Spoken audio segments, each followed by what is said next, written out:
Dito na ang God of Wealth. Kasi sa December, Chinese New Year, naubusan tayo yung mga lumahong-hongo at dumating ito bagong style niya. Yan, meron siya oh. Ito ang money pouch natin. Ayan, dala ni God of Wealth para bibigay tayo. Ito ang pera. Tinan mo ang sarap tawan niya, no? Tapos meron siyang alkansya sa likod ko. Baka mahulog. Yeah. Dandang ka ha, huwag ka mahulog dito. May alkansya siya, pwede ka maglagay ng pera. Halimbawa, may obra ka.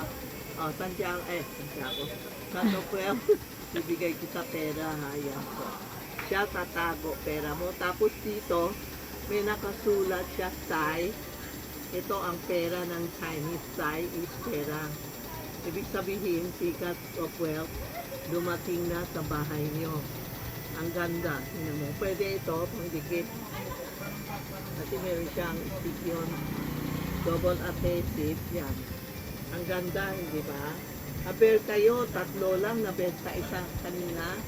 Tatlo na lang po. Kaya, aber na kayo. Kasi mahirap pumunta, mapadala dito. Baka masira, maano-ano. Yan po ang God of Wealth. Kung meron kayo Santiago, sa tabi ni Santiago, pwede din. O kay Mama Mary, o kay, ayun ba yun? Sino ba yun? Santo Niño. O God of Wealth. Lahat. Sapay mo dito. Yan ang bagong dating God of Wealth.